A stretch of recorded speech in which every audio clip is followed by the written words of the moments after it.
Hello, and welcome to a brand new day of free-to-play here on Magic the Gathering Arena. Get the dish on the latest with me, Lord Rumfish. Took a little bit of a hiatus there, but I am back, and I am here to talk to you today about a draft method that I've been working on for a long time. Those of you who are familiar with the channel are going to be familiar with a couple of the concepts I'm going to talk about today. But I'm bringing it all together into a more comprehensive package. And the draft methodology I'm going to use, I'm calling PoDCATs, which is a silly acronym for potential, defense, card advantage, tempo, and synergy. And I'm going to give you some live examples in this quick draft of March of the Machine. March of the Machine's kind of an old friend at this point. Played the heck out of it. You can see at least like 14 drafts that I posted on this channel. I love drafting this set. So it'd be fun to go back one last time here, do a quick draft, and show you what I'm talking about.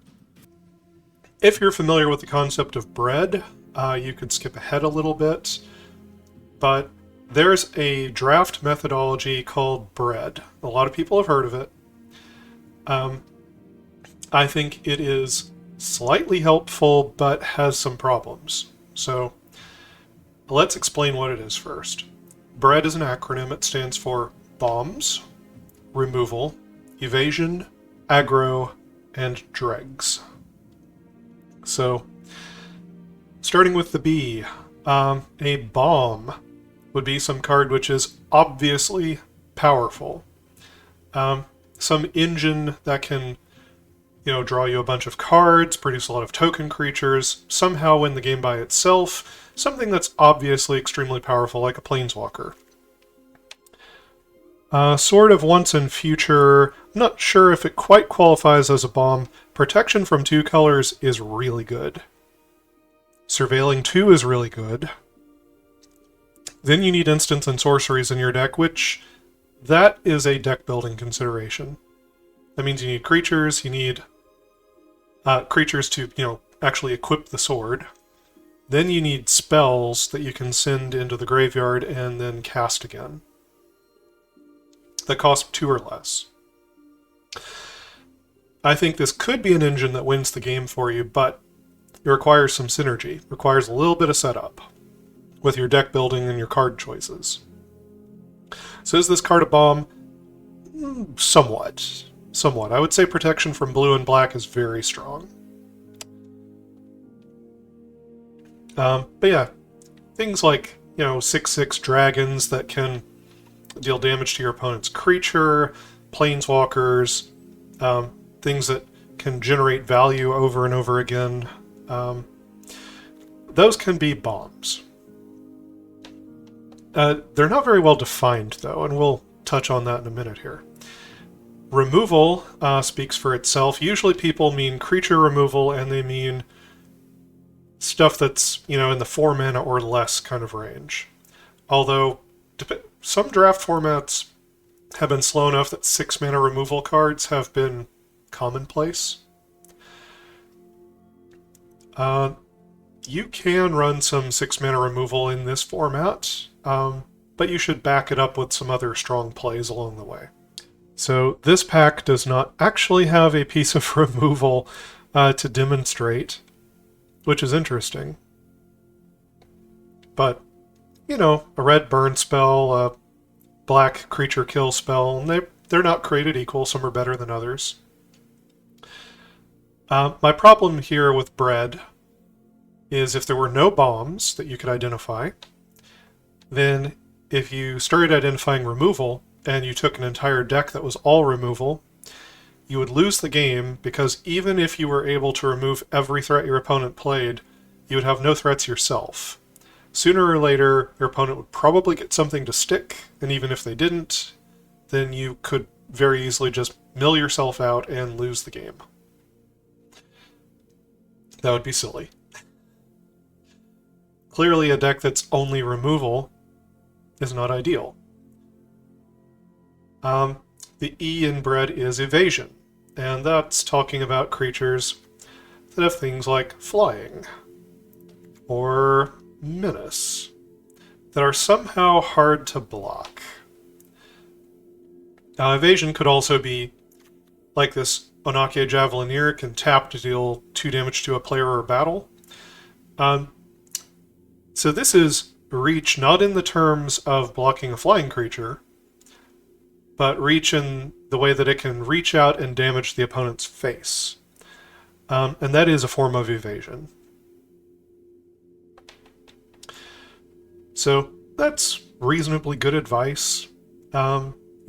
Choosing creatures that are able to attack more effectively. It's hard to fault that as a piece of advice. The A in bred is for aggro. And that's kind of a nod to tempo with your mana curve. It's also a nod to if all else fails and you're not able to do anything else with your draft picks, the idea is that you can get a good curve going, a good tempo, pick a whole bunch of like 2 and 3 drop creatures and stuff, and see if you can win the game quickly before the opponent's card quality can win out over you. That's why they leave it down at A. Hopefully, you've got bombs and removal and other things, but if you don't, the A in bred is supposed to be like a fallback plan where you just try to aggro, tempo the opponent out of the game. And then the D is dregs. So,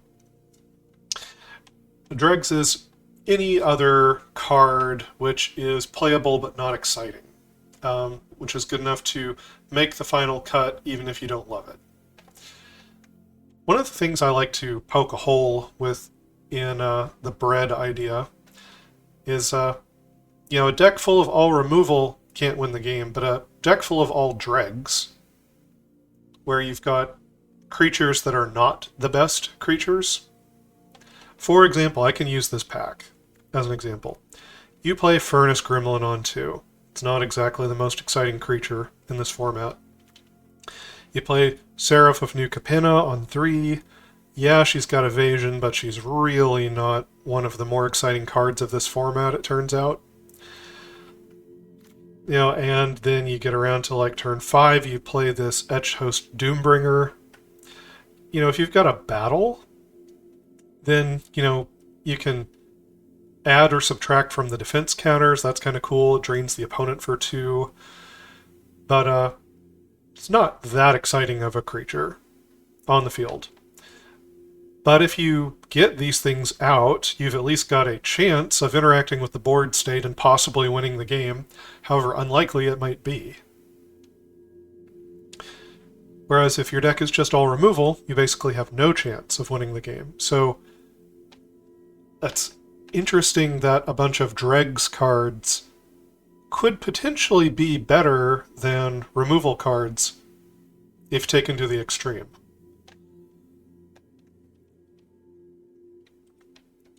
Now, I like to value my cards differently. And I have, again, 5 things that I want to look at to analyze a card, and how valuable they are changes based on whether I'm early in the draft or late in the draft. And so the acronym PODCATS, which again is potential, PO, D, defense, CA, card advantage, T for tempo, and S for synergy. Now, when you're making your pack one, pick one, or even like your first 5 picks, you want to look at these kind of in the order I've presented with, that acronym. Potential being the strongest, synergy being the weakest. As you go through the draft, though, you begin to know more of what you've taken. You begin to know more of what your deck needs. If your deck has 5 5-drops and only 2 2-drops, then at some point you have to start sacrificing, your high potential cards in order to give a nod to tempo and your mana curve. And as you begin to know more of the cards in your deck, you can make synergy choices that are maybe not the strongest card in a vacuum, but they are strong along with the cards you've taken. But you wouldn't take a strictly synergy card early on. Early on, you want something that's going to be proactive, something that's going to be a plan to win you the game. And so this is the concept of potential. And the way I define potential is the ability of a card by itself to win you the game with a reasonable assumption that you've got a deck full of lands and creatures. That is, in a nutshell, what potential is. If I have a deck full of lands and creatures, what is the potential of this card to win me the game by itself? So again, let's look at the Sword of Once and Future. It has protection from blue and black. And this means that spells and targeted abilities of those two colors cannot affect the creature. It cannot be equipped or enchanted with anything of that color, so even if there was some blue sleep aura on your creature, if you equipped it with Sword of Once and Future, the aura would fall off of it. That's how protection works. It cannot be blocked by creatures of either of those colors, and there are quite a few multicolor cards in this set, which increases the odds you'll run across blue and black. And it can't be targeted by anything that's blue or black. It also gives +2/+2, costs 3 to get out, 2 to equip. That is a decent buff, power toughness wise, for the mana. And then if it deals combat damage to a player, which is more likely, if they have blue or black creatures, you get to Surveil 2. Filling up the graveyard can be nice. You know, setting your top cards of your library can be nice. Find exactly what you need. And then on top of all of that, you can cast an instant or sorcery with mana value 2 or less from your graveyard without paying its mana cost. Now, the way potential is worded, the way I think of it, we cannot assume we're going to have 2 mana instants and sorceries. That's something we have to go out of our way to accomplish somewhere in the course of the draft. And we're going to want creatures that are able to pick up and use the sword. I mean, the ideal scenario is we would find 1 and 2 mana instants and sorceries that produce creatures that can then pick up the sword and recast the spell again. But we have to strike a balance with this. But I think in a deck full of creatures, the bonuses here are big enough that you could argue, yes, just from the card filtration, just from the protection from blue and black, the power toughness boost, this card could be enough to win you the game by itself in combination with your deck full of creatures. In terms of how quick the clock is, it's not that fast. Right? It doesn't equip the turn you play it. So total mana investment of 5 to get +2/+2, effectively like a haste creature. So in terms of the clock, it's not that much speed. It's like a 2/2 haste for 5. That only increases the clock,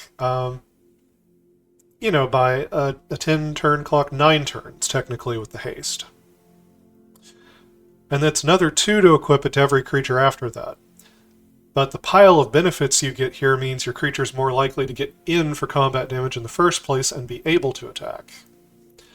And some of those things are a little bit harder to put a numerical value on, aside from just the damage clock. There are also the defensive qualities of this, which equipment's not great on defense. That's the next part of PoD, right? P is potential, D is defense. Defense is the ability to come back from behind and achieve a position of parity with the opponent. You could think of it as generating negative tempo for the opponent. A good example of a defensive card might be a cheap white instant that says destroy target attacking creature. Now this could be a good tempo play offensively if you're in a damage race, where you need to kill some creature that you can't block. But if you're not in a damage race, if the opponent's just backpedaling and keeping up all of their things to block, then that card has no offensive application in that situation, but it has a defensive application. it's, threatening this negative tempo against the opponent. And that is what a good defensive card does. Right, so a large creature with reach, that's a defensive keyword. Helps it block things. Has a big body, so it's less likely to die when it's making those blocks. So Anake Javelineer has a pretty good defensive value, not terrible potential either. 5 power is a quick clock, and it can get in to damage the opponent at the end of each turn, even if you can't attack with it. So, if you can't get a card which has the best potential, then another thing you might value if you're going to make a more controlling deck is a card with good defensive ability. They'll keep you alive long enough for your high card quality to come online. And that pairs well with the next idea, which is the CA in Cats, card advantage. So card advantage can be as simple as, you play a Skittering Surveyor, it finds you a basic land, right? So it replaces itself with a card. And sometime later, if you manage to trade this in combat with one of the opponent's creatures, which is not easy, I admit, but if you did, then you would have gotten the card it replaced itself with, plus you would have traded with the opponent's card, and then you would actually be up 1 card compared to the opponent. You'd be plus 1 card. So there are a lot of ways to try to generate card advantage, right? Zhalfir in Shapecraft replaces itself, and if you blow out the opponent's creature in combat, then you didn't spend this card because it replaced itself, and you did make the opponent lose a card, their creature that got blown out in combat. And that would be card advantage. Card advantage is an important concept, and it's a way that in a long game of Magic, in a more controlling game of Magic, you can grind out more resources than the opponent, and that should make you more likely to win. The T in Cats is tempo, and when you're making your first, several picks of the game, you don't have to really worry about tempo yet. You should be finding the cards that are the engines to win you the game. Right, the cards with high potential, and if you can't find anything with good potential, you could at least find something that defends you and is a good play when you're behind. Or something which generates card advantage, if you just can't find either of those. Tempo you can usually fix as you pick those high-value cards that generate lots of advantages for you. And after you've chosen several of those, you can take a look at your mana curve. Take a look at how many creatures you have. Start to say, okay, now I've chosen these powerful cards, I've settled into my colors, now what does my deck need? And that's when the PoD starts to flip around. And you start to look at tempo a little bit more, your mana curve, how you deploy your threats, at what speed. And you start to look at synergy, how other cards play into the cards you've already taken.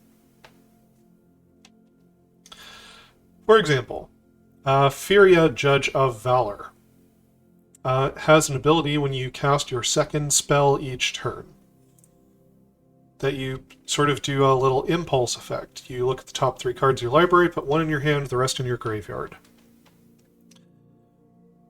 This would synergize well with cheap spells and cantrips so that you are able to keep your hand full and you're able to cast your second spell after you've gotten Furia out.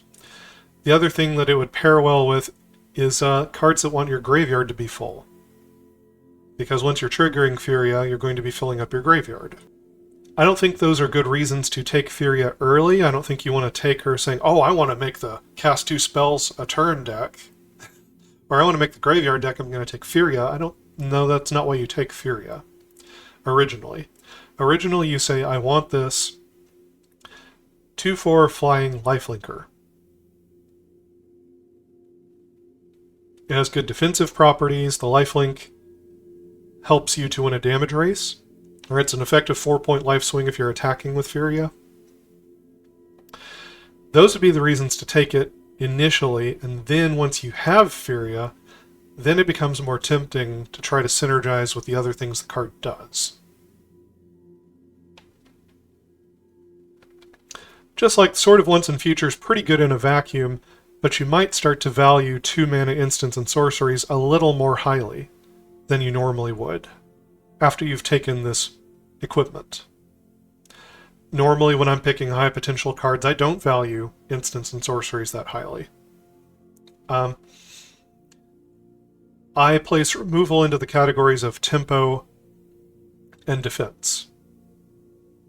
And defense can be an important factor, but not as important as potential. The ability to win the game, having a battle strategy of how you are going to win. And the other things are kind of supporting cast. It's nice not to get tied down into a color early on in your draft picks. You know, Skittering Surveyor wouldn't be a terrible early pick just because you're pretty certain it's going to make the final deck and it keeps your colors open. But the same is true of the Sword of Once and Future. It keeps your colors open, and the upside is really, really high. So I am going to go ahead and take this here.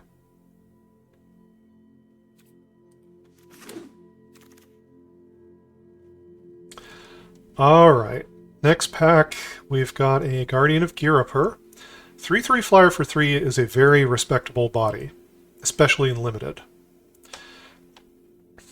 This is a very aggressive creature. Tempo-wise, could easily run away with the game. So in terms of potential, I'd take 7 attacks with this to kill the opponent to deal 21 damage. That would be winning by turn 10 by itself. That is a pretty good clock, and the flying makes it more likely to succeed. It also has the option to flicker a creature or artifact you control. You don't have to, it's up to one other, but you can. And if that can give you some value, with the sorcery speed flicker when you play this, then that might be able to grant you a bit of card advantage. Or maybe you flicker a creature that attacked, now it's untapped so it can block for you. And that's, generating a bit of defense, like negative tempo for the opponent. So there's some neat tricks that this card can do. Very respectable for its mana cost. Invasion of Vryn, this is a straight-up card advantage play here. The backside, when you flip it, it can copy a spell you control. As far as how much potential or whatever that has depends on what spell you're able to copy at the time. This isn't a bad card. It's just that it doesn't immediately affect the board other than, you can threaten to attack this. Wicked Slumber, this is more in the defense tempo kind of category. Which, early picks like this, I want to pick things that win the game. Collective Nightmare is not bad, but again, I want to pick things that are winning the game. Bond Warden, low potential, has a slow clock.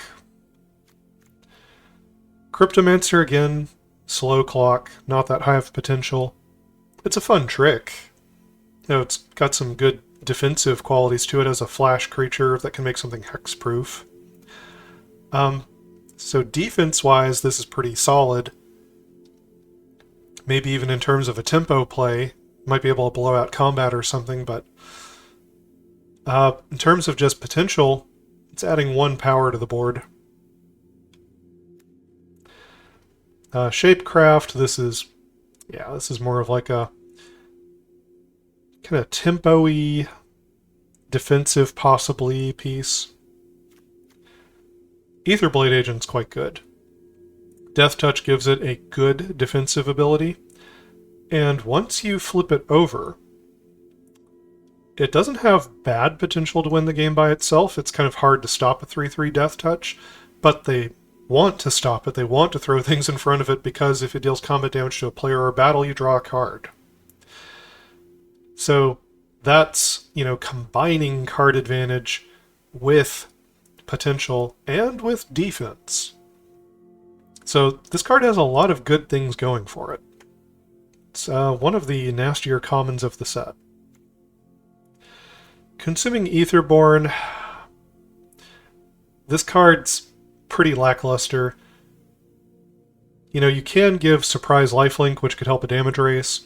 It could be a 3/3 Lifelinker, which, if it survives and you're able to attack with it, then that could, offset a damage race with a 6-point life swing. In practice, though, it's hard to get like a 3/3 for 4 to matter on the battlefield as much as you want it to, even if it has an interesting keyword. So unless you're doing a backup deck that happens to be in black, and the backup deck's normally red-white, then this is one of the weaker cards of the set. Final Flourish, this is a good removal spell, but again, I want to pick cards that are winning the game right now. Removal can come later. This wouldn't be a bad choice with the Sword of Once and Future. Right, like Collective Nightmare and Wicked Slumber, their mana cost is too high. Final Flourish is a little bit tempting because I have the Sword of Once and Future. But I think the high potential of Guardian of Girapur makes it more exciting. Thrashing Frontliner. 2/2 Tramplers, not that got that high of a potential. Now if you have battles, turning it into a 3/3 Trampler is quite good for its mana cost. And then you can take those battles, and that's effectively giving you, free spells, new presences on the battlefield. At that point, you could treat this as a good card if you're in the battles deck. But it's not that amazing. And it's really lackluster if you're not in a battles deck.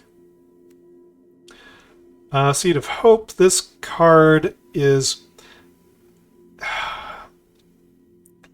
If you're doing a bit of the self-mill strategy, or if you have something valuable that you're trying to hit that's a permanent somewhere in your deck, and it's such a strong card that you're willing to try to find it by digging through the deck a bit, then you could run Seed of Hope. It turns out it's not a miserably unplayable card, but clearly it does nothing to win the game on its own. It's more of a somewhere between a card advantage card, a synergy card, and a little tiny bit of a defensive card with a 2 life gain. And Kite Sail. Kite Sail's not bad. You equip up a creature, it gets +1/+0 in flying. That gives it the ability to get in for damage, as well as increasing its damage a little bit. This is a respectable piece of equipment, but normally I don't want much more than about 1 piece of equipment in my limited deck, and I've got it. So I'm going to take the Guardian of Girapur. 3/3 flyer for 3 is good, has potentially added upside. Render Inert is good if you have battles to target. It can also kill incubate tokens. Those are useful, but I'd want to be proactive with it before I ran it in a deck. I'd want to make sure I had 3 or 4 battles before I wanted to start running Render Inert. And then once in a while you can catch, +1 counters on your opponent's creature. So this is definitely not a high potential card. It's more of a synergy card. Okay, so Yargle is a bit of a meme. I will say, though, it only takes 3 attacks with Yargle to win the game. Right? 3 attacks with Yargle deals 27 damage. That's incredible overkill. if you found 2 damage somewhere earlier in the game, it only takes 2 attacks with Yargle to win the game. Now, the 3 toughness and the lack of any keywords are the problems here. Right? It's hard to prevent Yargle from being chump blocked. It's also hard to prevent Yargle from trading in combat, since it only has 3 toughness as a 5-drop. That's not to say you can't do it, and I don't think this is actually a bad card. I really don't. I think Yargle is fine. If you can kind of clear the way for him, then yeah, he'll just he'll just win you the game. But it has no other special tricks that it does, so it's not that exciting. There's a very good clock, very high potential in that regard. But we'll keep looking. Invasion of Kaladesh makes a 1/1 flyer for 2. It's, you know, kind of so-so. If you manage to flip the battle, you get an X4 vehicle, which accrues for 1, so that only takes 1 power off the board in order to get in with this thing. If you still have the Thopter, it would have at least 2 power, because it counts itself and the Thopter. If you have other artifacts, it could have a very high power. So whether this is a good clock or not becomes a question of synergy. How many artifacts do you have to support this in your deck? Now, it's not impossible that we could go in a different direction, you know, sort of once and future as an artifact. We could go into blue-red, but this card is not so powerful that it's pulling me towards blue-red. It's just kind of a role player and kind of a synergy piece for an artifact deck. Elvish Vatkeeper, on the other hand, this card is pretty incredible. You already get a 3/3 for 3. And as I mentioned with the Guardian of Girapur, that is a 7-turn clock on its own. Then you have Incubate 2. So the very next turn, you could flip your Incubator token, and you could be getting in for 5 on turn 4. And if you can hold off for 1 more turn and you hit your land drops, then you could pay 5 and turn that Incubator into a 4/4 by doubling the number of counters on it. And I don't even know which one of those is better.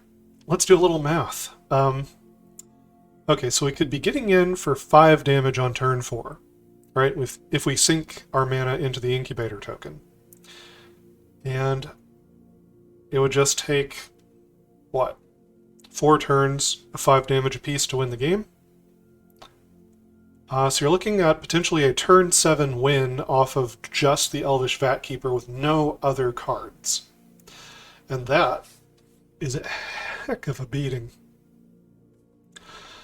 Now, it doesn't have evasion, so you're going to run into your opponent's ground creatures and stuff, but just the value and board presence baked into this card is phenomenal. And the option later in the game to double the counters on your Incubator tokens when you transform them, it's also amazing. So, I think this card is among the higher potential uncommons of the entire set. The combat math is there. Now, if you were to wait for 2 turns to transform it with 5 mana, let's do that math. So, turn 4, you attack for 3. Turn 5, you've hit your land drops. You make a 4/4. Now you attack for 7. Plus the 3 damage last turn, that adds up to 10. So it go 3, 7, 17, 24. And the opponent would be dead. Again by turn 7. Yeah, it's the same speed, it's just in the second example, you need more mana and you end up with a larger creature. which has better odds of being able to make profitable attacks than a 2/2. Card's just great. Also, in case you don't know, in this format, things that have incubator tokens tend to be the glue that can sync up like 3-color decks together to make them work. Incubator cards are incredible glue cards because it makes something with +1 counters, which green-white cares about. It makes things that transform, which green-blue cares about. It makes Phyrexians, which black-white cares about. And obviously green-black has this synergy with incubator tokens as well with the Vat Keeper. There are just so many ways that incubator cards really hold the set together and form all kinds of crazy synergies between the colors, especially if you make 3 or 4 or 5 color decks. It's just food for thought. Aerial Boost, I want things that are going to win the game. Alabaster Host Intercessor. So, a 3/4 for 6 is not an amazing card in terms of potential, right? In terms of how fast it wins the game. But when you take into account that it exiles a creature an opponent controls until it leaves the battlefield, now you've gotten rid of their best thing and you've added another 3 power to the board. And that has often been enough to win the game. This is an incredibly powerful play late in the game. Early in the game, you can plane cycle it, so it can go and find you mana. So whether you're early or late, this card has a role to play for you. And while it is, I would say, more of a piece of like card advantage, synergy, and defense, also, once you've cleared the way like this, where they don't have their blocker anymore, it has a bit of offensive use as well. And this is just a strong card overall.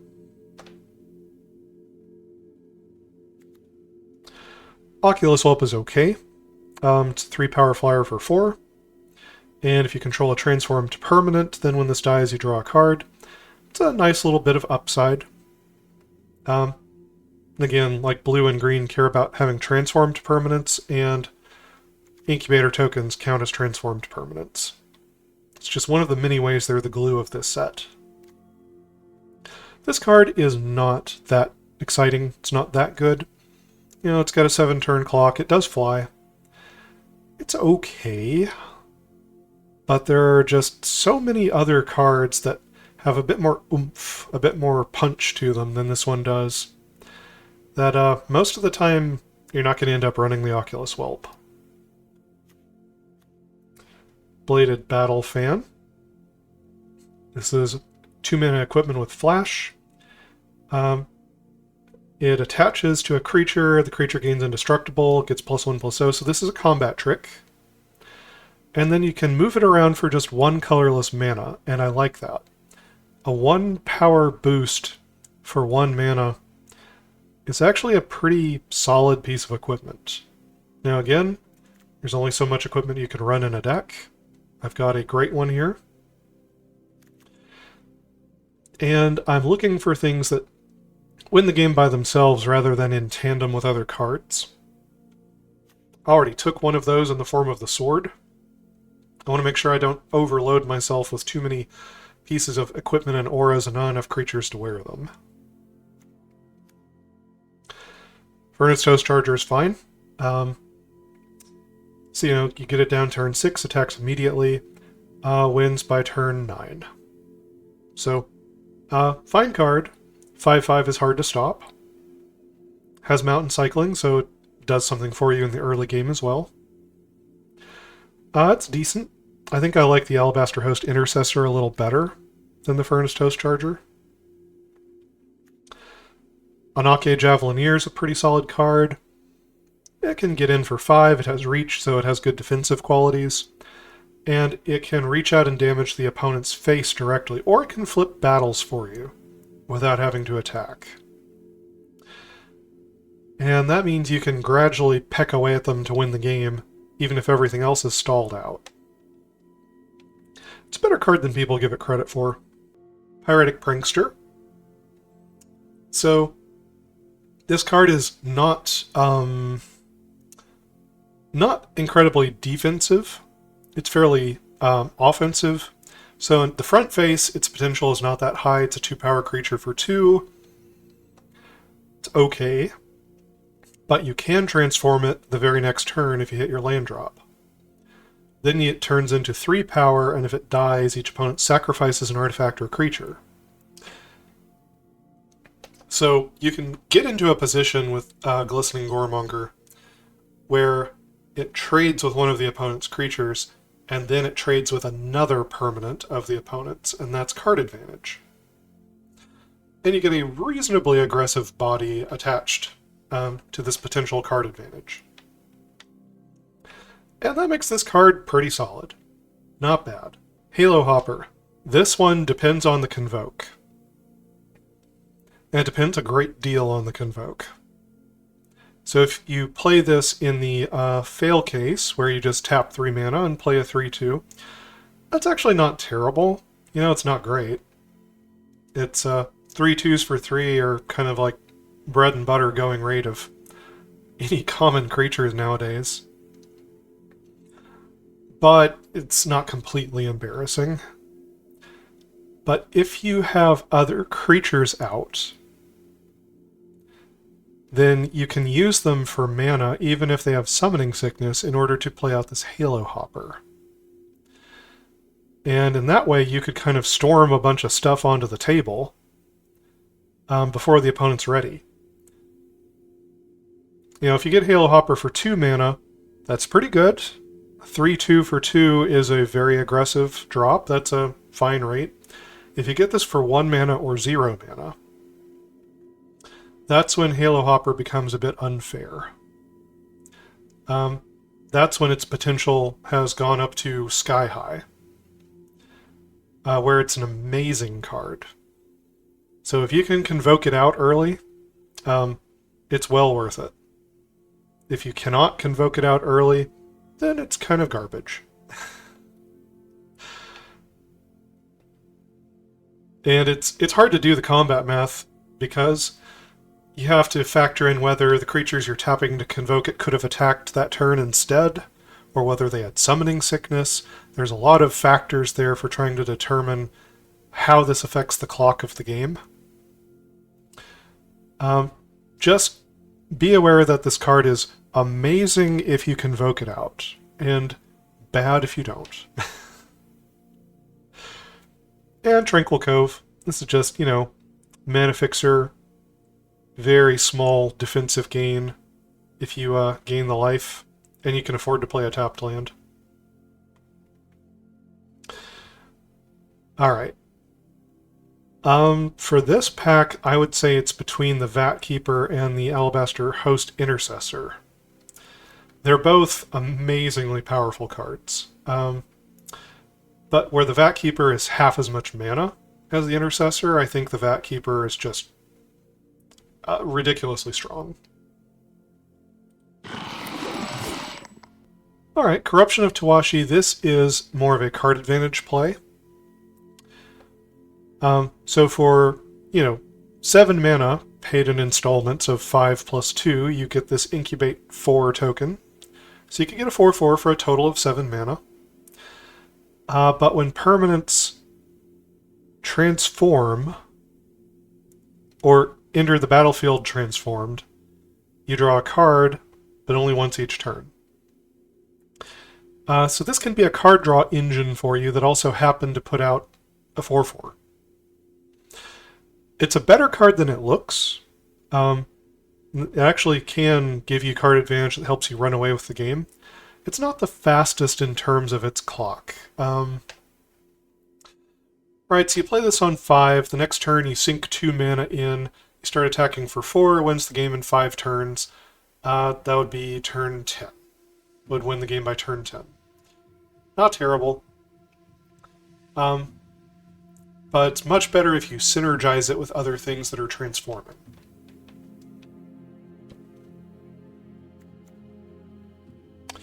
Invasion of Kamigawa. This is a tempo play where it taps something and stuns it. And then if you can flip this battle, you get this 2/3 flyer. And if it hits a player or a battle, you draw a card, and then that turns into card advantage. Interesting card overall. If you can get an aggressive start and you're making a tempo deck, then you can get in, flip this battle, get the Rooftop Saboteurs, and if the opponent can't dig out from under that, then they're going to get behind quickly. You need an aggressive early start to take advantage, though. Otherwise, this card's not good. Kithkin Billy Rider. This card is good in the Knights deck, and there is a blue-white Knights deck, which is quite good, and can buff this card up. It's also pretty scary when you start using backup creatures and you back up +1 counters onto this thing. If you're not doing any of that, and you're just playing it as a 1/3 double striker for 3, it is very mediocre. Double strikers can always be scary, but only if you enable them. Now in my case, this double striker could be extra scary because of the sword in Once and Future. That's not only a power boost, right, that would make it deal a total of 6 damage, but then I would get 2 on combat triggers. To surveil 2 and maybe cast instants and sorceries that cost 2 or less. And that's something to keep in mind, right? I've got a synergy play that actually makes this card look better than it normally does. And it's something to keep in mind. Another synergy I've developed is this Elvish Vat Keeper would incubate again if I flicker it with the Guardian of Girapur. And that's nice. So, again, as you start to pick up cards, the Podcats, and I'll say it one more time, potential, defense, card advantage, tempo, synergy. As you develop your deck and you make your picks, you start to know what points you need filled in on the mana curve, and you start to know what synergies are developing that you want to try to enable. And that changes the way you draft as you go forward. Center of the Gateway is not bad. Just using it to get an incubator is fine. It's not exciting, but it's fine. Plays a little bit better with the Vat Keeper in the deck. And there are some non-token artifacts and enchantments to blow up. So, Halo Charge Scab, if we end up getting more instants and sorceries into the deck, then this could be stronger. It only puts it on top of the library, but if it's a good enough spell that's going to clear the way to win the game, take out the opponent's best creature, draw more cards, and put out more bodies onto the field, as long as we're getting good value off of that card, it's not terrible to put it back on top, even though it doesn't go to our hand. And getting a 4/4 for 5 is not exciting, but it's okay. Ichor Shade. So this is kind of for the black-red archetype, which the black-red archetype of aristocrats, and you can build aristocrats in the other colors. You can. There's ways to do it in just about every color pairing with black. Just about. Black has a lot of support for aristocrats. But this is not one of the stronger cards of aristocrats. This is a payoff card that you want to get all the stuff that turns this card on first. I will say, though, that this card, just in the course of playing Magic, right, if you attacked on your turn, you traded with the opponent's creature, or even if they blew you out in combat, that means that you had an artifact or creature go to the graveyard, and it gets a +1/+1 counter. Or in the course of playing Magic, you play the Ichor Shade, and then you play a removal spell on the opponent's creature on your turn. Then it gets a +1/+1 counter. The first +1/+1 counter turns this card from incredibly mediocre to pretty good. Just the 1+1 counter turning this into a 3/4 is a very different presence on the battlefield. And if you get to the second counter, it's turned into an excellent investment. So I think this card is better than people give it credit for, but it's still not that great. Trailblazing Historian. This is kind of a synergy card a little bit. Obviously giving haste to things is just nice in general. It's a little scarier in some decks than others. Overall, this is a solid card. They're not as good in multiples. It doesn't do that much on its own, but it changes the combat math of your other creatures by adding haste. So the first one can actually do a lot for you. The second one is pretty bad. Atrax's Fall deals with 4 types of permanents. Usually you don't need to blow up a battle. You just try to stop the opponent from flipping it. But that being said, it could blow up a battle, an artifact, an enchantment, or a creature with flying. It is not terrible. It is also not amazing. It's fine. And I am still looking for cards that win me the game, rather than helper pieces at this moment. Flywheel Racer. I'm not that excited about vehicles for this deck because I want lots of things that I can equip and that are going to stay equipped. If I equip this vehicle, it's going to fall off at the end of turn, and that's costing me a lot of mana. So, for certain types of decks, the Flywheel Racer is actually pretty good, but I don't think it's going to be for this deck. It's also a way you can fix the colors of your mana, as well as ramp a little bit. And Phyrexian Archivist, this is more of a defensive play. Right, in terms of potential, it takes 5 turns to win. That's turn 11. It's a bit slow. But a 4/5 with reach is a very considerable body on the field to stabilize you. So if you've been facing down some flyers, this is not an inconsiderable play to add to your side of the board. And in a slow, grindy matchup, it can put cards from a graveyard on the bottom of its owner's library that can trip up the opponent if they try to return something from their graveyard. It can also just help you to not mill out. And I have had games of Limited where that mattered. Again, this creature's not terrible. It's just that by comparison to a lot of the other stuff that's available in the set, this otherwise playable creature usually never sees play because the power level of the set's pretty high. So this pack is not amazing. I don't know if I want to go into blue.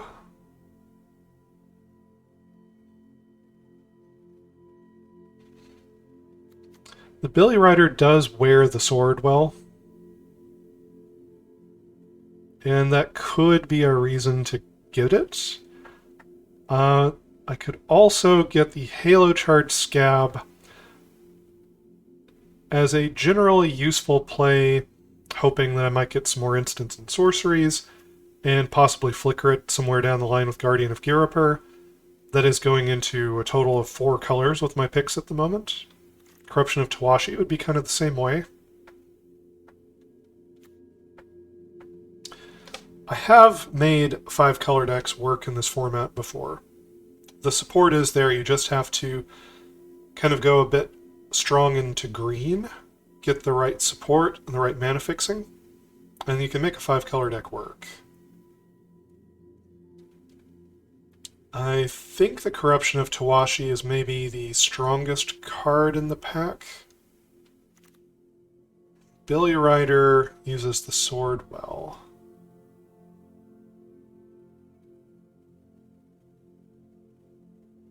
I have a lot of 3-drops already, though. I think I'm going to take what looks like the strongest card to me.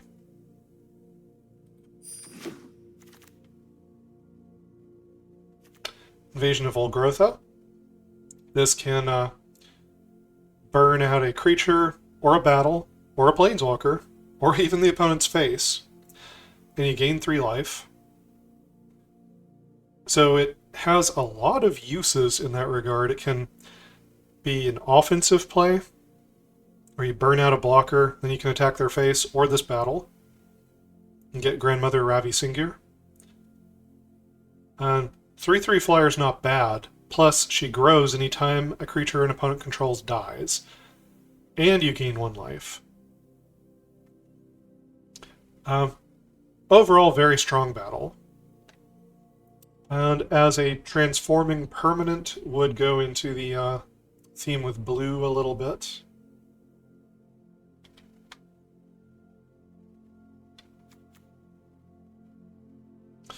I don't have any red cards yet.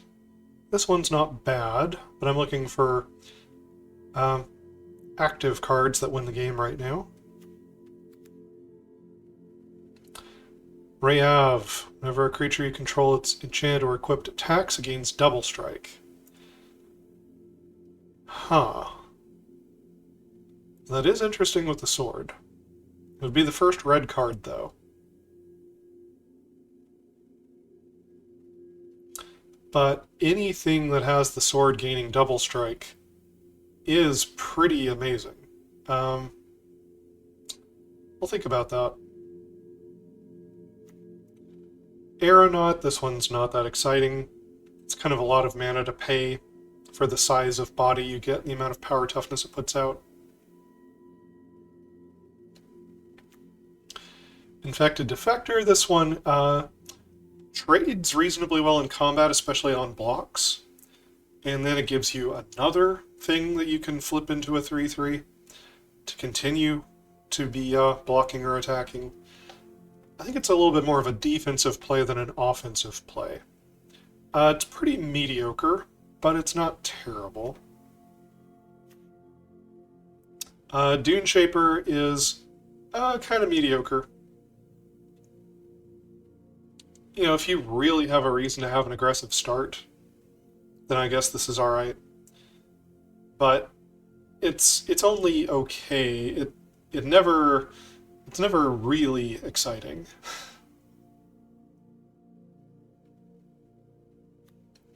Shapecraft, not that excited about. Vanquish the Weak costs too much mana to work with the sword, so I'm not that excited about it. Historian's okay, would be the first red card though. If I'm going to take a red card, I think I'd rather take Rayav to work with the sword. Crystal Carapace, I'm going to take a hard pass on here. And the Dismal Backwater, which could be useful. Okay. I do like the Invasion of Volgrotha, but Rayav has a lot of potential upside with the sword.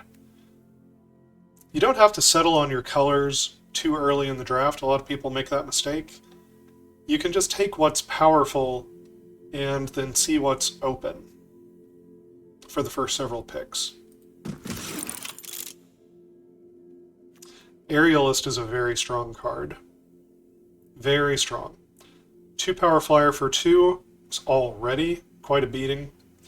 And then once you get to 4 mana, it can turn into a 2/4. And when it transforms, look at the top card. If it's a land, it goes on the battlefield. And if it's not, it goes into your hand. It's card advantage either way. It does not quicken the clock, but it makes it a good blocker, and it's able to attack past other small flyers. Just really phenomenal card overall in this format. High potential and a bit of card advantage, at least pays you back. Furnace Gremlin, not as good as it looks, and it doesn't even look that good. The thing that's cool here is when it dies, you incubate X, where X is its power, and you can pump its power. It's a little bit more exciting with cards like the Sword hanging around, or if you're in a backup deck or something. But Furnace Gremlin's not one of the better cards of this format. Doesn't play as well as you want it to. Defector's so-so, the Whelp's kind of so-so. Burning Sun's Fury is good if you're aggressive enough. Don't think it's going to be the way this deck is going to play. Frontliner, I still don't have any battles to attack yet. It's not that exciting. Timberland Ancient, Forest Cycling. This could be a great glue card for the deck. The Reach makes it a good defensive play. The Trample makes it a good card in terms of potential. 4 attacks deals 24 damage. Trample makes it hard to stop. And the Forest Cycling smooths out the mana. And those could all be good reasons to take this, maybe not over the Aerialist, though. Aerialist is an incredibly strong card. Vengeant Earth is a trick. It's, kind of... It can be sneaky damage to the face. It can also be sneaky removal. One of the less good cards of this format. You can pretty handily skip putting this card into your green decks. And Skittering Surveyor, this card's just an all-around solid card, especially for a deck that looks like it could be, as many as 3, 4, or 5 colors, like this one might be.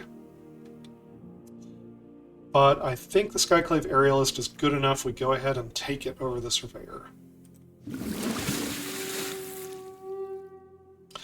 Copperhost Crusher is a lot of mana. In order to get to 8, you have to have an actual ramp deck. And you can. You can build that deck in this format. You can get to 8 mana if you put forth the effort to ramp. Get to the Copperhost Crusher ahead of turn 8, right? Because otherwise it takes like 3 attacks to win with this, that's turn 11, and that would be if you hit every land drop up to 8. But if you are Forest Cycling and ramping and actually get to 8 mana earlier than turn 8, then an 8/8 Trample Hexproof's pretty good. Hard to stop. Other than Death Touch or something. Scroll Shift is more of a synergy and card advantage piece. It can do a little bit of tempo work and such, but the stars have to align. It's alright, but not that exciting. Meaning of Minds is quite strong. It's just card advantage, but you can get it all the way down to 0 mana, potentially. And at that point, it becomes really worth it. Rotting Dreadship's better than it looks. I mean, I'm not going to go out of my way to go into red just because of Marauding Dreadship, but it can turn your other creatures of low power into this 4/1 haste. It can be a surprise attacker, then it can be a very good blocker, trade away with something much bigger. And it doesn't incubate 2. It's almost like it shoved 6 power onto the table. On 2 bodies. It's not amazing, but it's pretty solid. Frontliner kind of doesn't look like what we're doing here. There's the Ancient again. That might be the take here. Kite Sail would work with Rayav. I have to think about that a little bit. And Urn of Godfire could be fixing mana and be an expensive removal piece. Think about that a little bit too. Urn of Godfire is not exciting though. I really don't want to play it if you don't have to. We're going to take the Timberland Ancient here. I want to make sure my mana is smooth.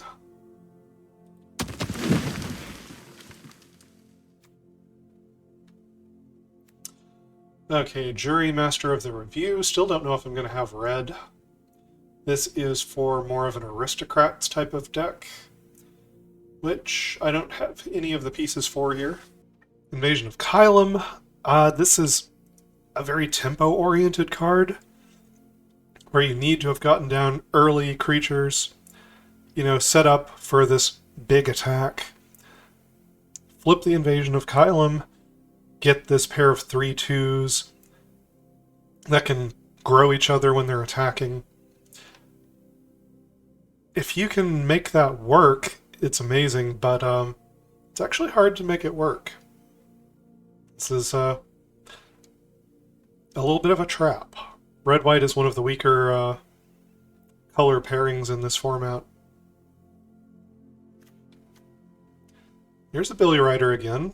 Be a fine companion for the sword. Realmbreaker's Grasp as a bit of removal. Would be a little nicer if it was an instant or sorcery, you know, to work with the sword. Cryptomancer, I mean, okay, Cryptomancer looks a little bit better when you have the sword. Even if it's a 0/1, you could turn it into a 2/3 that could attack past blue and black creatures.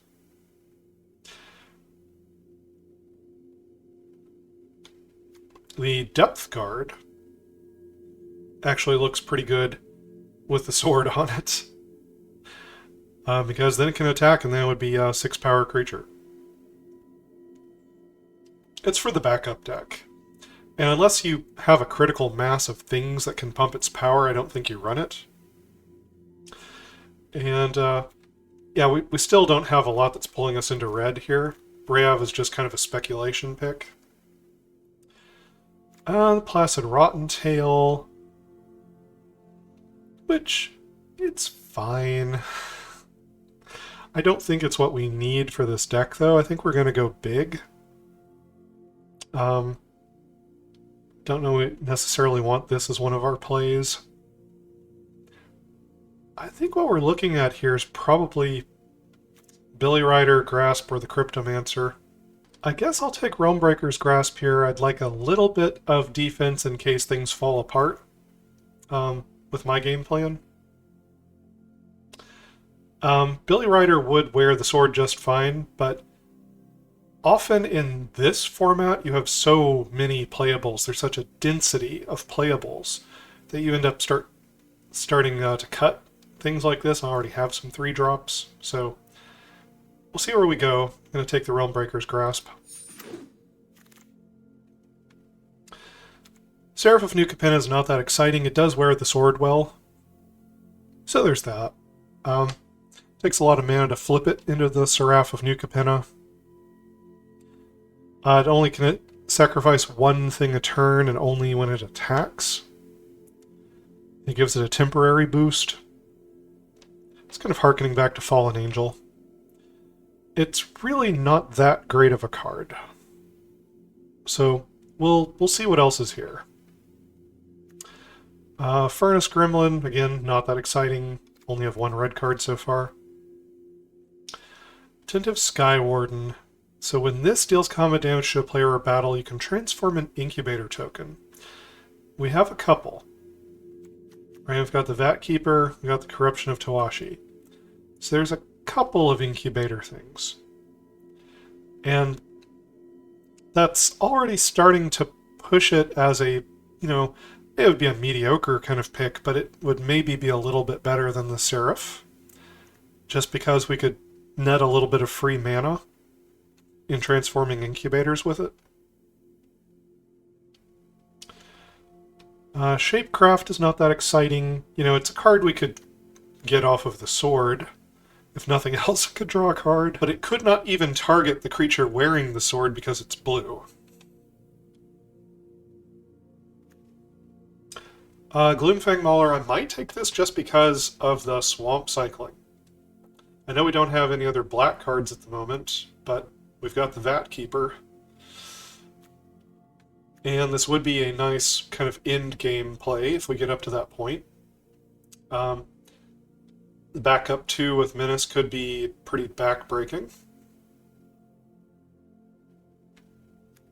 Javelinier's solid, but not enough of a reason to go into red. And there's Surveyor. It's not a sure thing that I'm going into black. I feel like the Surveyor is the safer pick here.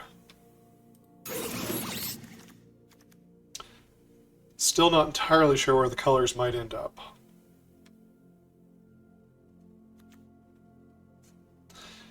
Alright, Wicked Slumber again. It's too expensive to cast off the sword. Not that excited about it. I don't think we're going to be a very tempo-oriented deck. How many of these shapecrafts have I seen going around? We're finally seeing some things table all the way back. I could take the kite sail because of the Rayav. And that is a little bit interesting. That'd be a little bit more incentive to go with an equipment theme. Which is kind of a red-white thing, and I don't have a lot of red. I do have some white.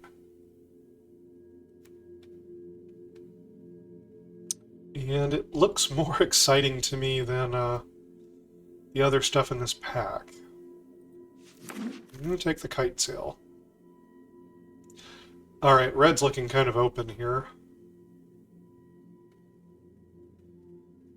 Don't have any battles for a Render Inert. It would only be my second black card. If I end up into red, would I rather have a 5-drop or a 2-drop? Or would I rather have this Tranquil Cove? You know, I do have a couple of blue cards and a couple of white cards already. I'm going to take the Tranquil Cove. Alright. Atrax's Fall is a middling card. I often cut it from the final list. Flywheel Racer, I don't love it with equipment. Not my preferred way to fix my mana and apply pressure if I'm going to have an equipment deck. Those would leave the Archivist. Archivist probably won't make the final cut, but I mean, it's a good defensive body.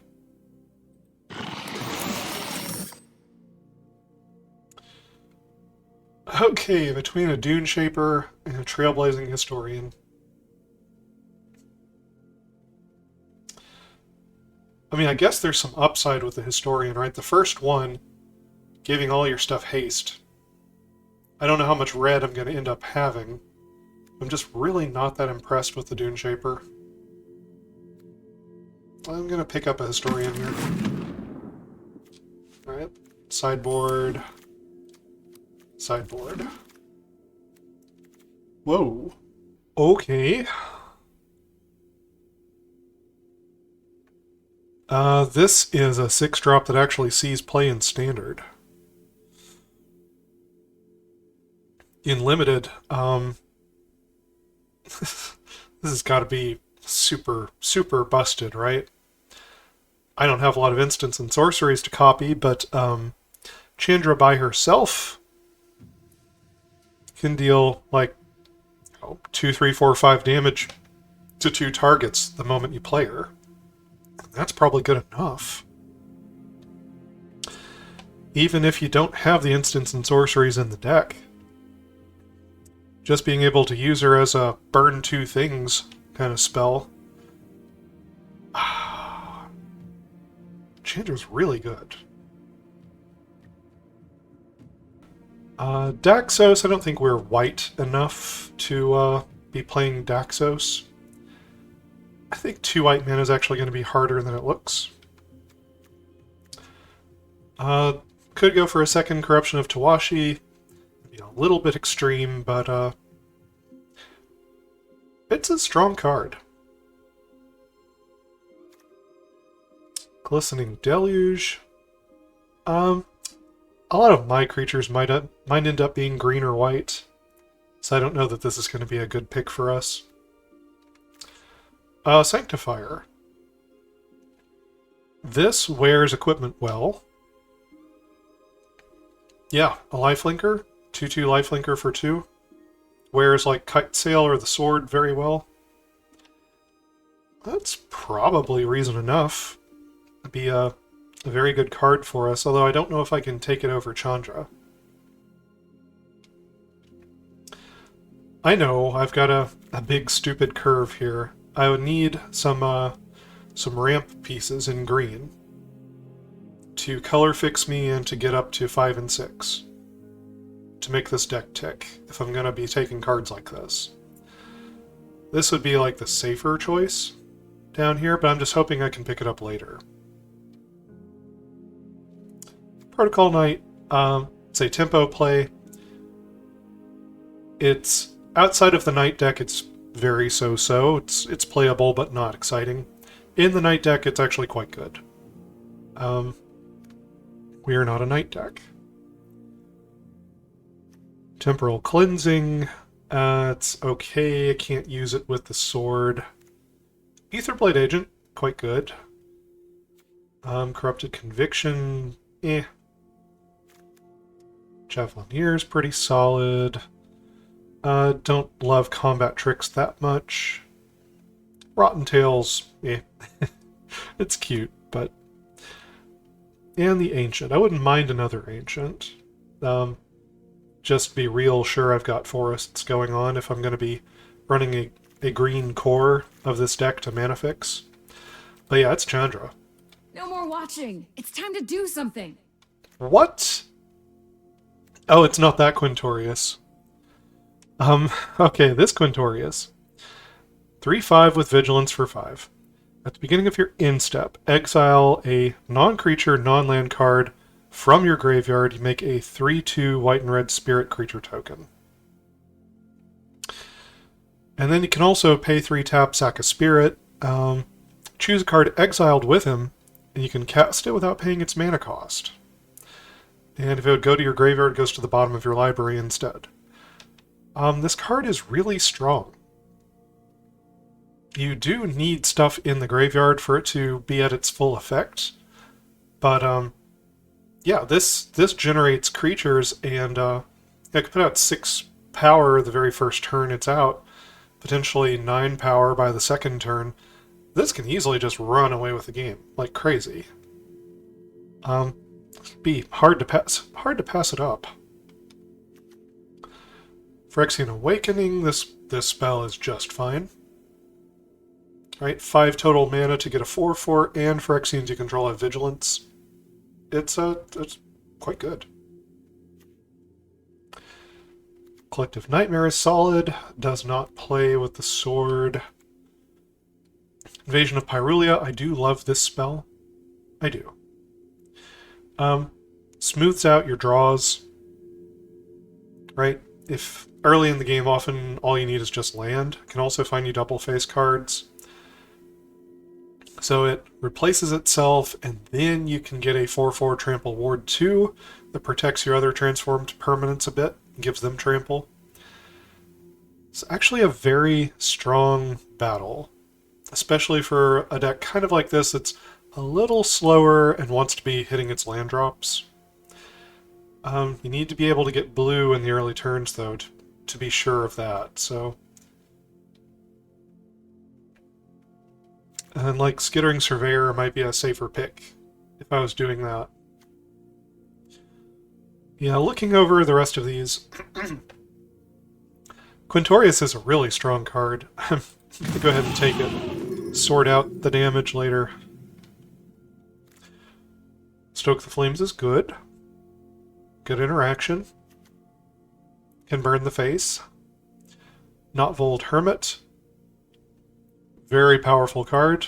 Can provide 10 power and toughness attacking as long as you have another creature. Which, you know, that creature had some power and toughness to start with, but... Notvold Hermit's a very good card.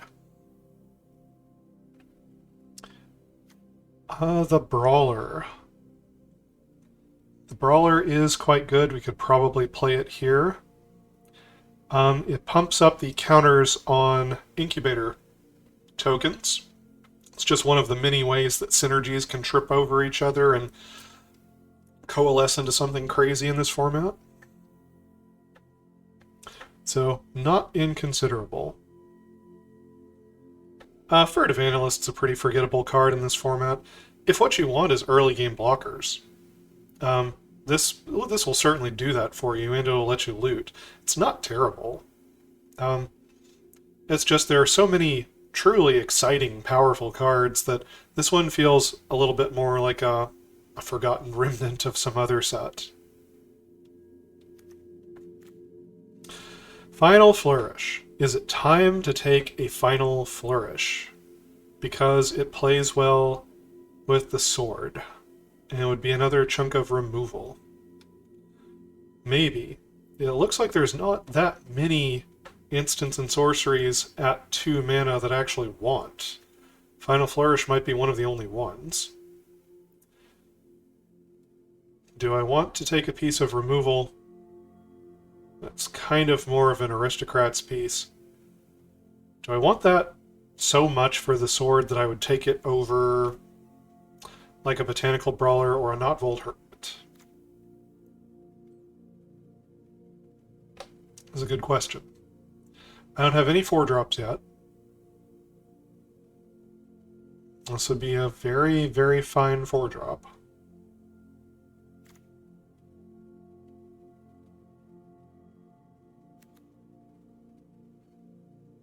Botanical Brawler could also be a very impressive card if we find a few more things that make incubator tokens, or gain +1 counters in some other way, like backup. At the moment, I don't think it's the Brawler. You know, I love the potential that's there, but I feel like we don't have enough supporting cast for it yet. So I'm looking between like Final Flourish and this Hermit. Sometimes Hermits go later than they should. Final Flourish almost certainly won't. Yeah, maybe I go ahead and take a Final Flourish. What is my creature count at? 9.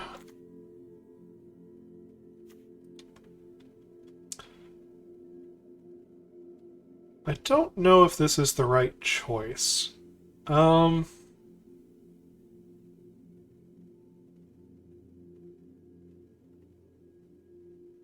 my heart is telling me that the Hermit is the right choice. Just go with the high potential card. It can represent 10 power and toughness attacking on turn 5. Right, if you put all your mana into it, flip it, have another creature to attack with, that could be a 2-turn clock. Win by turn 6. It's really hard to turn that down.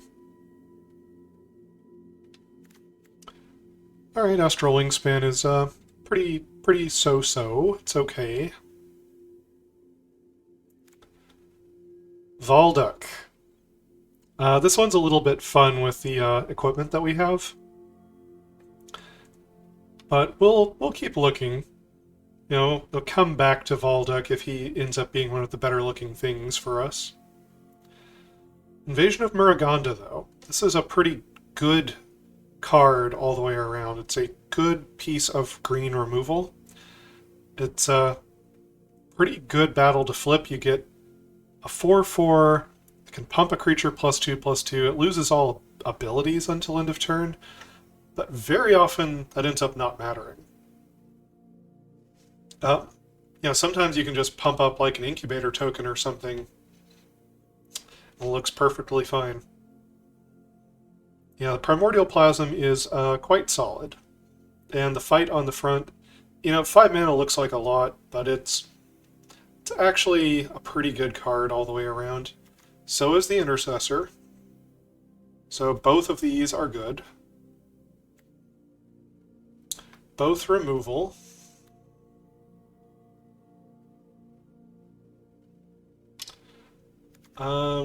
This is more of a tempo piece here. This is a defensive card. I'm not that excited about holding open mana for negate. Stasis Field is a good chunk of removal. Yeah. Makes a creature 0/2 with Defender, loses all other abilities. Good piece of removal. There's Vanquish.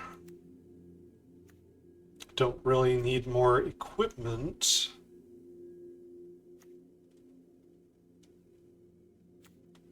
Bloodfell Caves is tempting. So is the Ancient. Bloodfell Caves might make it back around. I think I should take one of these removal pieces up here. I don't have an Intercessor yet, and that can plane cycle early, which gives me another way of fixing my mana and accelerating. So I think maybe it gets the nod here just a little bit over the Invasion.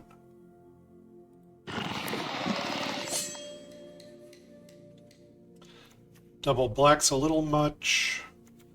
Scrappy Bruiser's not that exciting. I mean, if the stars align, everything goes just right, then you can get a good game out of this card, but mostly it's pretty forgettable. Invasion of Kaladesh, don't think I'm heading that direction. Sanctifier's not bad.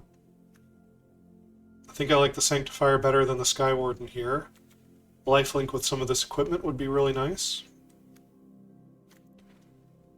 Tenured Oilcaster. This is not that exciting of a card in this format. It's on the weaker side of things. If you can turn it on, then, getting a 5/4 Menace is alright. The extra mills it can generate can be useful, but I'm not impressed with this card too much overall. Combat tricks, not too exciting. Rotten Tail. Yeah, I think this is the Sanctifier.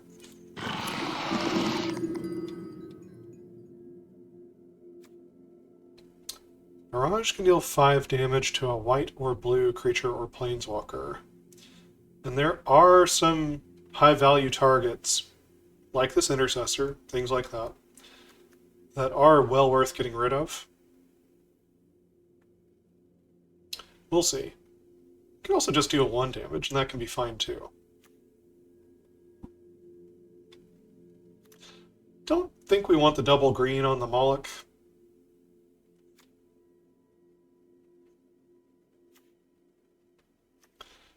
Don't really like combat tricks, even really good ones.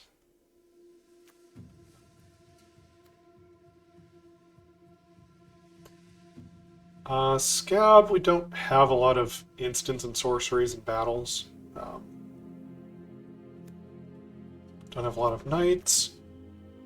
Mauler might be interesting. Although, I'm not sure if we're going to have black. So far we've just got this Vat Keeper, and if that's all the black we end up with, however good Vat Keeper might be, I would cut it just to cut down a color of mana, increase the consistency of our deck. We do have a lot of red now, and the mountain cycling on this could be very nice. Maybe that is the take. There's Converter Beast. I don't hate Converter Beast. It's better in an Aristocrats type of build.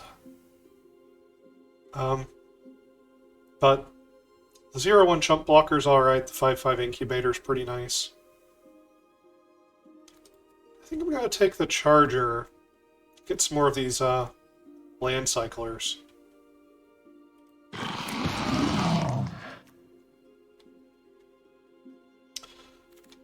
Branch Burner does have good potential to win the game. It's just, if you're only convoking it down like 1 mana or 2 mana, then it's not as exciting.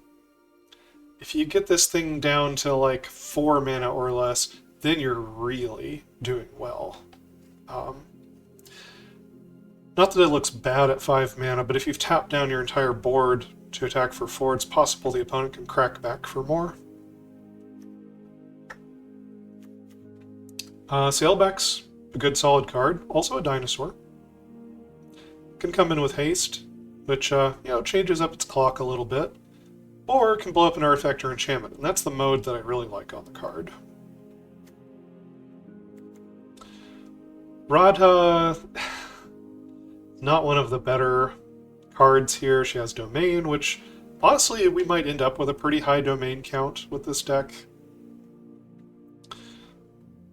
Another target creature gets +X when she becomes tapped, or X the number of basic lands. I mean, if I was doing vehicles, then it'd be easy to tap Rada and get this big pump. As it is,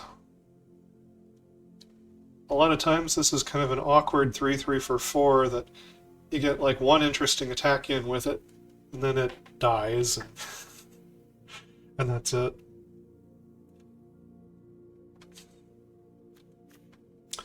Doombringer's interesting, much more interesting if you have battles, which we don't really. War Historian, I mean, not bad in general. 3/3 with reach for 3 is a fine card. Indestructible if it attacks a battle. This one can be a little backbreaking if you've got a battle deck going. Wary Thespian, this is actually a really good 2-drop.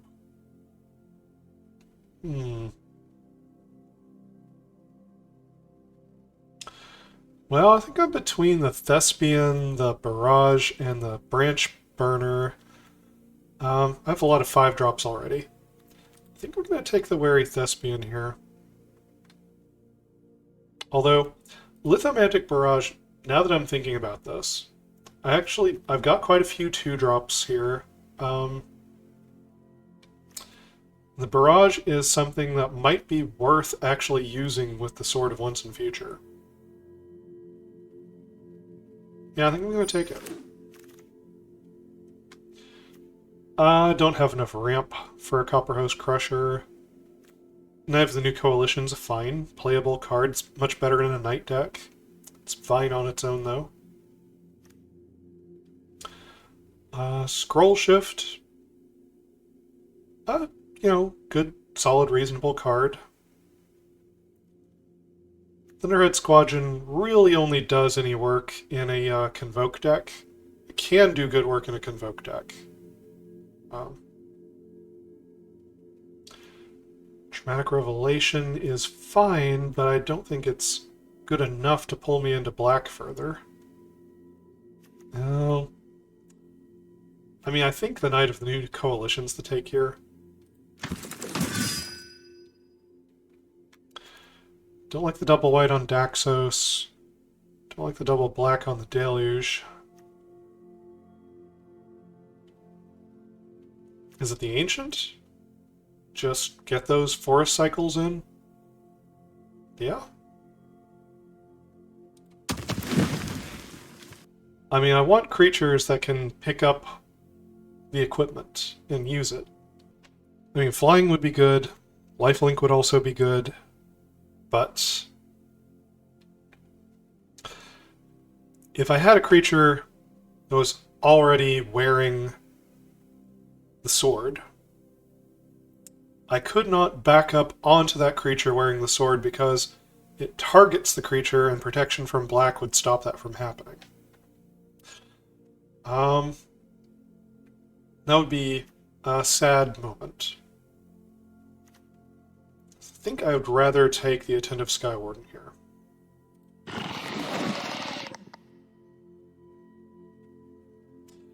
None of these look especially good.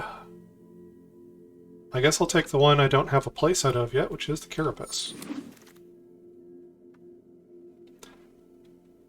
Gotta be the Ancient here, right? Starting to be too many Ancients, but better too many than too few. These other spells are really not in contention here. I guess there's a chance I could have made a crazy equipment deck where I just try to make Rayav like pop off Trailblazing Historian and stuff, but I'm going to take the Ancient. Guess I'll take the Rotten Tail.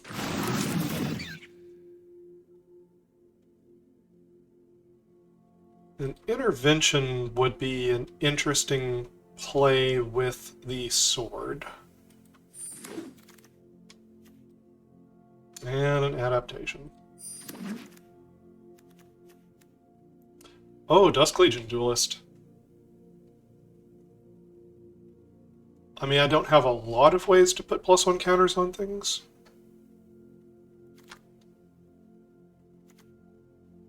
Here's the Angelic Intervention. Yeah, right now it's just the Angelic Intervention. So this would just be a 2/2 Vigilance for 2, which isn't awful. If I want to make a more aggressive push with the deck. Okay, here's SRAM. He's also a 2/2 for 2, but when you cast Aura, Equipment, or Vehicle spells, you draw a card. I do have 2 pieces of equipment. So there's at least a chance that this could draw me a card. A little bit more chance right now than the Dusk Legion Duelist. I could try to pick more things that give +1 counters as I go, but I could also try to pick more equipment as I go.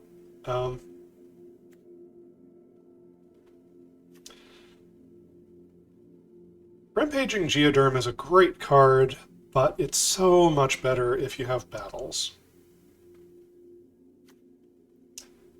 Invasion of Pyrulia. Don't know how easily I'm going to have blue mana early in the game. I'm actually not sure if I'm going to have blue or black in the build at all.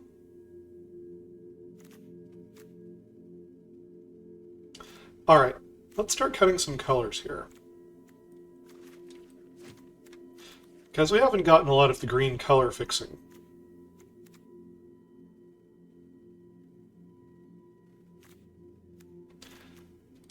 Arachnoid Adaptation probably won't make it in. Alright, so we could be 4 color, but how much do we need the green right now? I don't think we do. How much do we need the blue? Has this sneakily turned into a white-red deck? Let's take a look.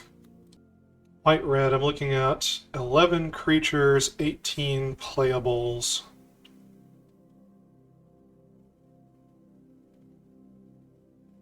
I mean, maybe. Maybe.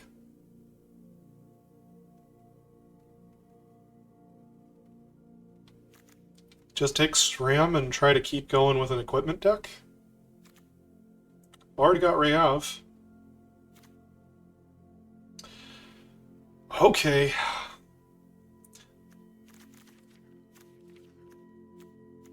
Guess I'll pull a Trinkle Cove out of there. This wasn't my intention, but it looks like it's what's open. So, white-red equipment. Here we go. And we could play Obosh in a red deck. We're too far along to use it as the companion. Would we want it as a 5-drop? The source you control with an odd mana value, deal damage to a permanent or player deals double. Do we want Obosh as a 5-drop?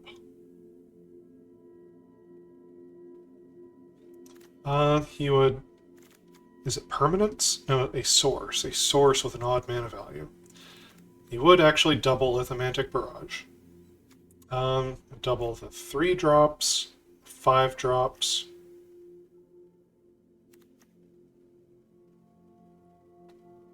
Right now I've just got Quintorius as a 5-drop. I've got these 3 3-drops. Obosh is not looking that great for the deck. There's another Vat Keeper. I just didn't find that much green color fixing this time around. So I think I'm better off going with a red-white equipment deck. I think that's what I'm doing here.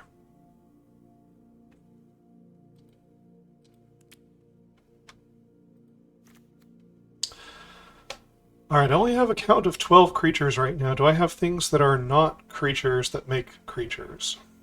Well, the Knight makes 2. Quintorius can make extra.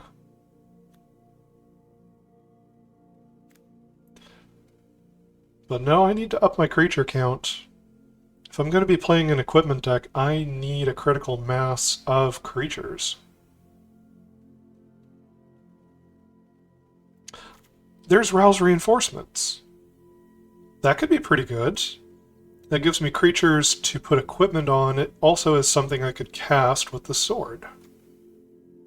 Yeah, Rouse Reinforcements. That looks good. We'll take it.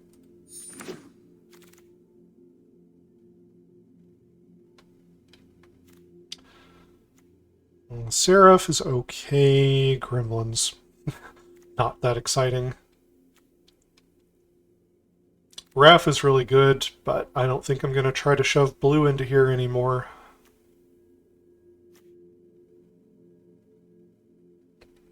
This is not a bad splash, though. Just for his pump ability. But no, I'm not going to try to shove the blue mana in.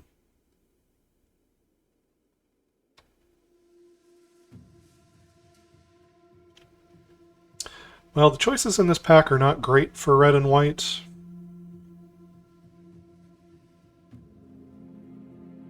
I need more creatures. I'll take the Seraph. Norn's Inquisitor. That's a great one. Let's keep looking at the pack, though.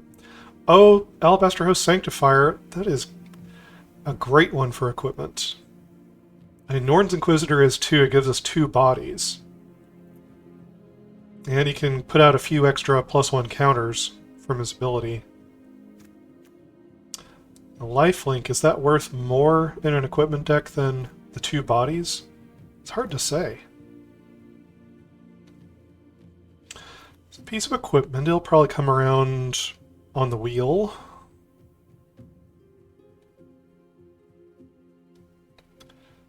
Could take a Marauding Dreadship. That's a couple of bodies as well.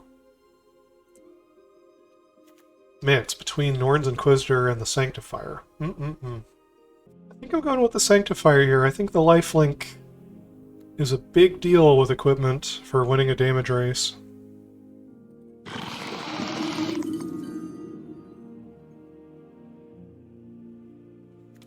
Invasion of Mercadia is rock solid.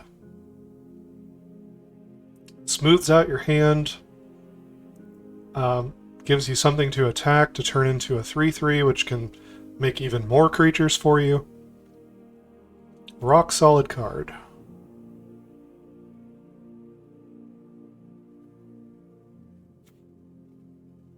More equipment going around.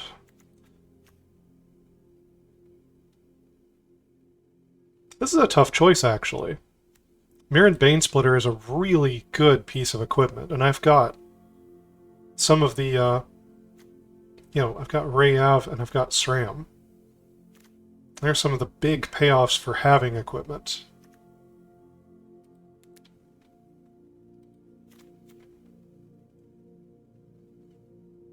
$14 creatures right now. Do I take the Banesplitter over the Invasion? This is pick 5.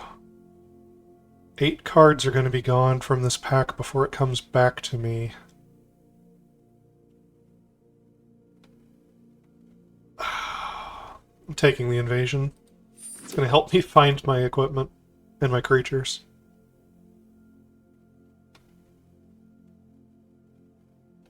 Wow, this pack has nothing for red-white. Nothing at all.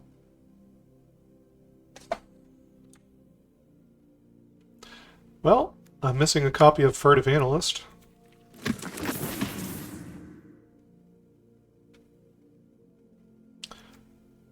Okay, Quinde, Double Strike, wears equipment pretty well.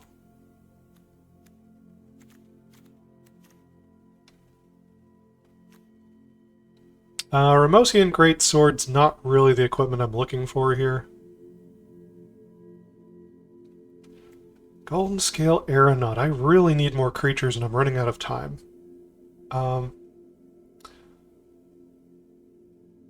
Would I rather have Quinde than Golden Scale Aeronaut? I mean, Double Strike's pretty good. Yeah.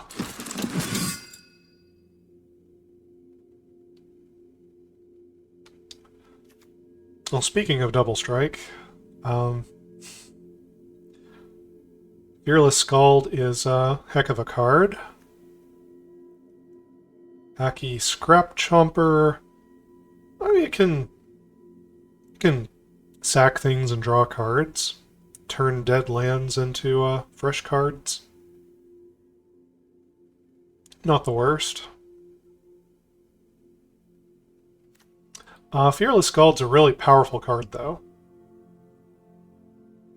I think I take the Fearless Scald here.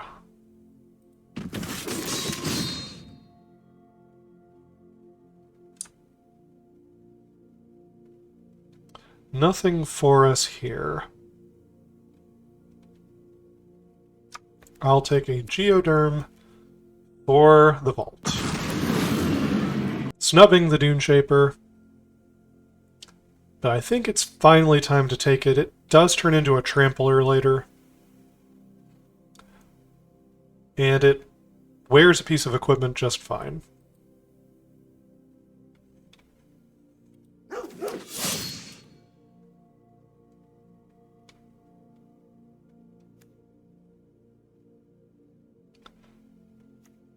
Searing Barb may not make the deck, but I don't know that I ever need 2 Phyrexian Archivists in a deck, so... There we go. This beat stick made it all the way back around. So here's some equipment coming late. There's a Bane Splitter. It came back.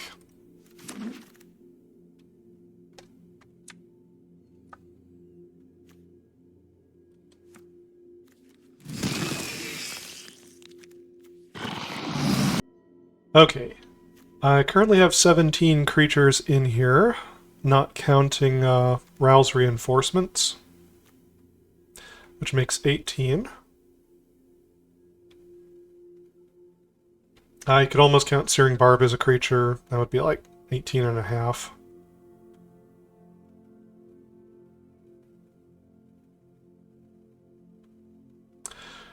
I want to keep the creature count high, but I also want this, I think, to be a more aggressive deck.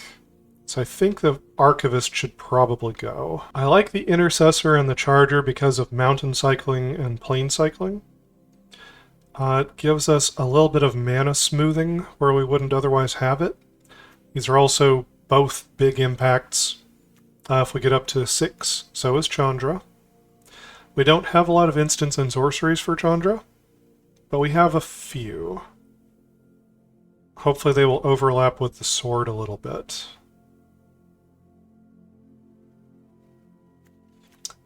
Similarly, our 5-drops are really good. Our 4-drops are pretty good. We could cut Quinde, I guess, if we needed to. Got effectively 17 creatures right now. Searing Barb, I think, is not great. I'm going to cut that one. Alright, 17 creatures. 16 plus the Rouse Reinforcements. I'd really love not to go below that number. Okay, how good do I think Lithomantic Barrage is going to be?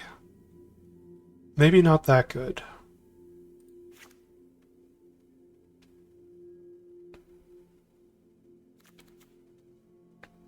Do you like the Angelic Intervention here?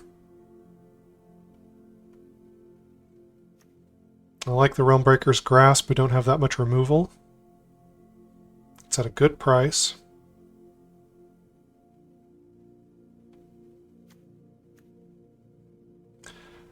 The Invasion.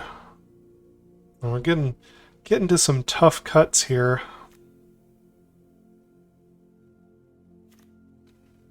Historian? I mean, Historian's not that exciting, but the haste could be a serious blowout.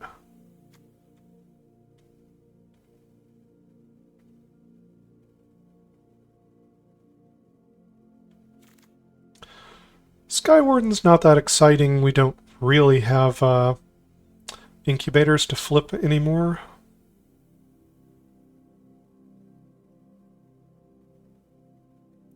We've already got a couple of other flyers up here. And Kitesail can fly. And maybe we don't need the Attentive Skywarden. Maybe this is just kind of a filler card here.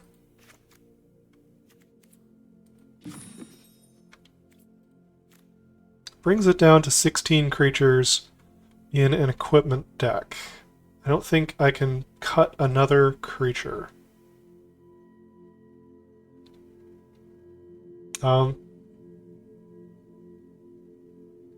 But I could cut a land. Seems a little crazy. The curve does go up to 6. But a lot of the important part of the curve happens at 2. 2 and 3. Alright, I'm going to cut a plains. We have effectively 9 red sources and 9 white sources with our cyclers. We also have Skittering Surveyor, which can find a basic land as well. Between all of that, and then Invasion of Mercadia could help get us to a white source. I think that's the deck.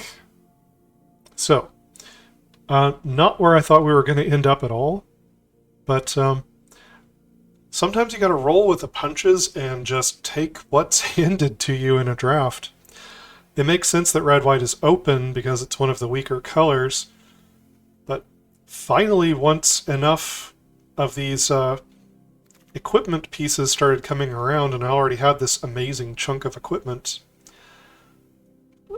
the deck just kind of fell into place.